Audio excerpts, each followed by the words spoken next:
ব্যাপক উৎসাহ উদ্দীপনায় রামুতে উদ্বোধন হলো শহীদ জিয়া স্মৃতি গোল্ড কাপ ফুটবল টুর্নামেন্ট 2025।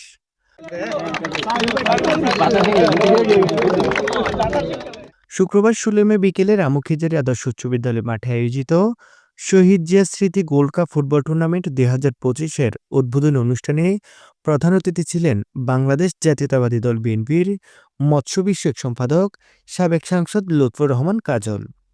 টুর্নামেন্টের উদ্বোধনী খেলায় অংশ নেয় সোনার বাংলা ক্রীড়া সংঘ, দক্ষিণ মিঠাচড়ি ও রাজারকুল ইউনিয়ন ফুটবল একাদশ। তীব্র প্রতিদ্বন্দ্বিতাপূর্ণ খেলায় সোনার বাংলা ক্রীড়া সংঘ ১-০ গোলে জয়লাভ করে।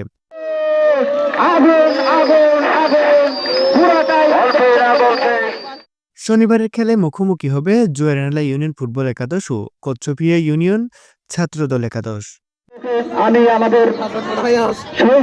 বিএনপি কেন্দ্রীয় নির্বাহী কমিটির মৎস্য বিষয়ক সম্পাদক ও সাবেক সংসদ সদস্য লুৎফর রহমান কাজল সংক্ষিপ্ত আলোচনায় বলেন, শহীদ রাষ্ট্রপতি জিয়াউর রহমান বাংলাদেশের অর্থনীতিকে মুক্তবাজার অর্থনীতির পথে পরিচালিত করেন।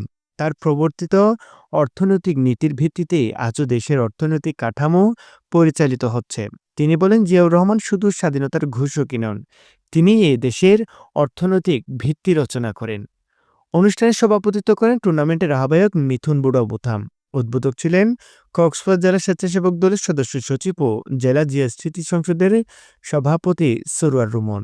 বিশেষ অতিথি হিসেবে আরও উপস্থিত ছিলেন রামু উপজেলা বিএনপির আহ্বায়ক মুক্তার আহমদ, সদস্য সচিব আবুল বশর বাবু, যুগ্ম আহ্বায়ক ফুরকান আহমদ, জেলা যুবদলের সহসভাপতি জাবেদ ইকবাল, উপজেলা বিএনপির সাবেক সাধারণ সম্পাদক মেহরাজ আহমেদ মাহিন, উপজেলা যুবদলের সাবেক সভাপতি নুরুল আফসার, বিএনপির সাবেক সাংগঠনিক সম্পাদক এম আবদুল্লাহ আল মামুন, রেজাউল করিম টিফু, আব্দুল করিম কোম্পানি, সাবেক ছাত্রনেতা আতিকুল হক, হেফাজউদ্দিন, কামাল উদ্দিন চেয়ারম্যান, আরিফুর রশিদ, জৈনাল আবেদিন, রামু উপজেলা যুবদলের সদস্য সচিব তৌহিদুল ইসলাম ও এইচ এম মাসুদ প্রমুখ।